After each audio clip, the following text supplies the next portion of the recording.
घर घर उत्सव नगर बढ़ावा, घर घर नगर उत्सव बढ़ावा। आज भगवान राम का 22 जनवरी को उत्सव से भी एक उत्सव भगवान राम के जीवन में आया हुआ था। जब वनवास काट करके आए थे तो राजा भरत ने पूरे अयोध्यावासी को कहा था, पूरे नगर को सजाओ। आज प्रधानमंत्री नरेंद्र मोदी जी और उत्तर प्रदेश के माननीय मुख्यमंत्री आदरणीय योगी जी के सौजन्य से आज 500 वर्ष से अधिक या कई बहुत दिनों से बात 500 वर्ष तो हाल में हुआ, बहुत पहले से भगवान राम अपने घर में प्रवेश कर रहे हैं 22 जनवरी को। यह बहुत दिन के बाद एक अनुकूल समय, नवमी तिथि मधुमास पुण्यता, शुक्ल पक्ष अभिजित है पेता। आप ये बात सुने होइएगा। तो लेकिन कुछ लोगों को इस सुमंगल बेला में भी कष्ट हो रहा है।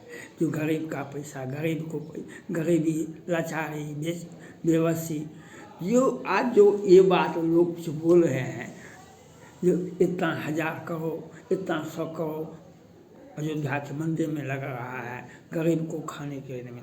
तो मैं उनको, गरीबी तो मोदी जी ने भारत से गरीबी उठा करके 7 समुद्र पार कर दिए, 7 समुद्र पार कर दिए गरीबी को।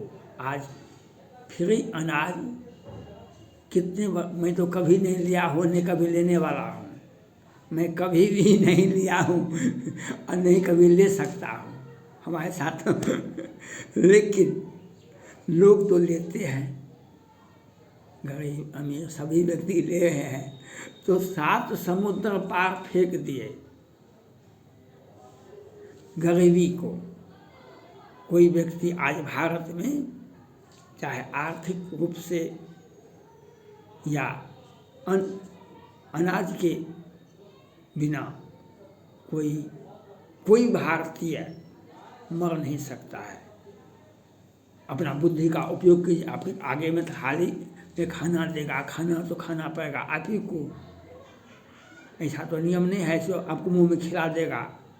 किसान का सब्सिडी पर इंटरेस्ट, किसान को जो पेंशन मिलता है 2000, उस पर भी सब्सिडी मिला, अप टू डेट।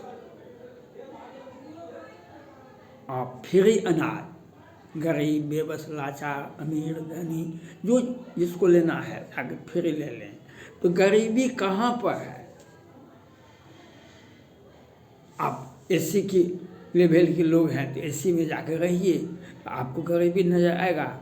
एसी वाले गरीब तो नहीं होते हैं। गरीब जो हैं, जिनकी आप गरीबी की परिभाषा बताते हैं, तो सबों को मोदी जी का जो 4 जाति है, वह चारों जाति को तो खुशी दे रहे हैं। चारों जाति को तो खुशी दे रहे हैं, कहीं भी तो दिक्कत नहीं है।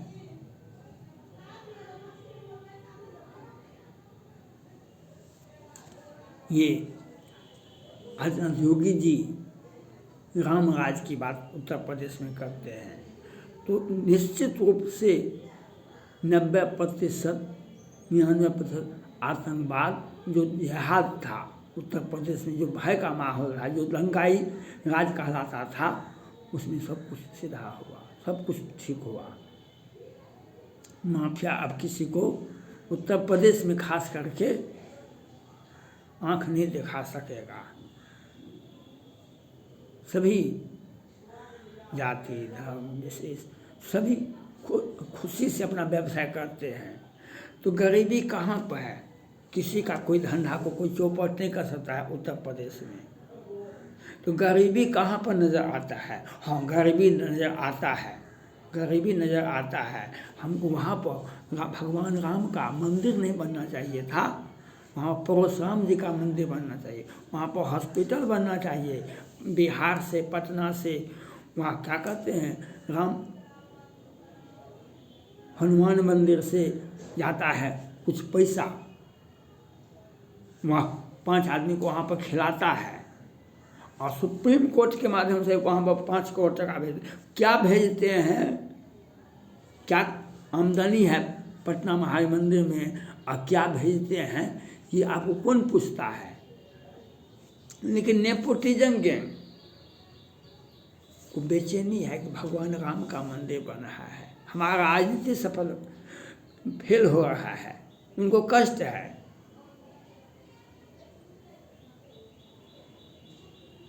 जो तुलसीदास रामचरितमानस लिखे थे, उन्होंने कहा कि समाज में, प्रकृति में अब 2 तरह की चीज़ होती है, कीचड़, कीचड़ जल, कीचड़ में ही कमल खिलते हैं, और कीचड़ में ही जोंक फैलते हैं, जो जन्म के साथ ही लोगों को दुखदाई देते हैं। और जोंक एक कीड़ा होता है और एक कमल खिलता है, उसमें भगवान विष्णु वास करते हैं। तो ये आपकी सोच को, आपका सोच जो है वह दुखदाई है, तो वह उसके लिए कोई निदान नहीं है। लेकिन दीपोत्सव हुआ, इसके पहले दीपावली में अभी भगवान राम का मंदिर का उद्घाटन हुआ है, राम अपने घर में गृह प्रवेश करेंगे,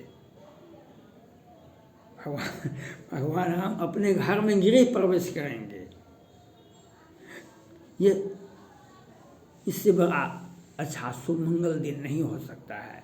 यह सनातन धर्म को और पूरे विश्व को और जिहादी नेपोटिज्म गैंग को यह संदेश है, अगर तुमने कहीं भी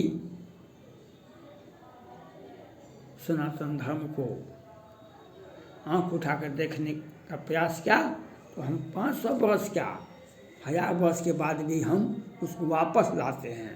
भारत का जो प्रधानमंत्री जी का जो भारत है, अखंड भारत, चाइना के इशारे पर नेपाल ने एक नक्शा पास किया था, काला पानी लिपुलेख हमारा है। फिर नेपाल तो किया ओली के समय में, और एक ये शी जिनपिंग साहब नक्शा बनाए, जो जापान हमारे चीन का कुछ उसमें है, रूस का कुछ हिस्सा चीन का है, भारत का तो उत्तराखंड, हिमाचल प्रदेश, अरुणाचल प्रदेश, लद्दाख, पीओके सब कुछ चाइना का है। चाइना भी नक्शा बनाया, भारत भी नक्शा बनाया, अखंड भारत, अफगानिस्तान, तालिबान, नेपाल, गौतम बुद्ध का लुम्बिनी, और चीन का पूरा चीन, तिब्बत, पूरा का श्रीलंका। तो नेपाल को कुछ लगा, कहा कि आप भगवान बुद्ध का ये लुम्बिनी को आप कैसे दिखा दिए, ये तो नेपाल में है। तो हम अखंड भारत दिखा रहे हैं, जो आज से 1.5 लाख वर्ष पहले है, 50,000 वर्ष पहले है, जो 25,000 वर्ष पहले है। उस वक्त तो नेपाल नहीं था, और चाइना को भी यह समझा दिया गया, आपका नक्शा 1 मीटर में बनता है, हमारा नक्शा पूरे ब्रह्मांड में बनता है। तो उसी सोच को देखना है, जो हमारा सोच राम को हम उनके अपने घर में, राजा चक्रवर्ती के पुत्र थे राम, उनके उस घर में प्रवेश कर रहे हैं, तो हमको खुशी होना चाहिए। हाँ, नेपोटिज्म गैंग को कष्ट होता है, होना स्वाभाविक भी है, वे उनको दिखाई पड़ता है गरीबी, बेबसी, लाचारी। जब फ्री अनाज किए मोदी जी, तो उनको गरीबी नहीं भगा, अन्न के लिए आपके यहाँ तरफ के लोग जाता है। हाँ, आपको कष्ट है, जो वहाँ पर राम का मंदिर क्यों बन रहा है? पूरे भारत में कुछ सब जगह जिला में नेपोटिज्म गैंग है।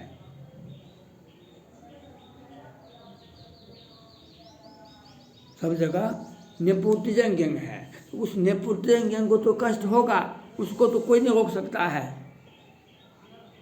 उसको आपके हृदय में हमारा अट्टालिका बन गया, हम यूट्यूबर हो गए, हमारा 400-500 करोड़ का बिजनेस हो गया, तो दुश्मन को तो कष्ट होगा, इसमें तो कोई रोक नहीं सकता है। उसको कष्ट होगा हमारे सुंदर मुंह को देखने से, हमारे विकास को देखने से, रामलला के मंदिर से देख, जिसमें रावणत्व है, इसमें रावणत्व है, उसको तो कष्ट होगा ही। इसमें तो कोई रोक नहीं सकता है। इसमें रावणत्व छिपा हुआ है जो दिखाई नहीं पड़ता है, तो उनको तो कष्ट होगा ही। तो वो लोगों को कष्ट है जो हम अब कैसे रामलला का मंदिर देख रहे हैं। ये तो सबों के लिए ये सबसे बड़ा ऐतिहासिक दिन होगा, सबसे बड़ा ऐतिहासिक दिन होगा। और विभीषण ने कहा था, जो चरण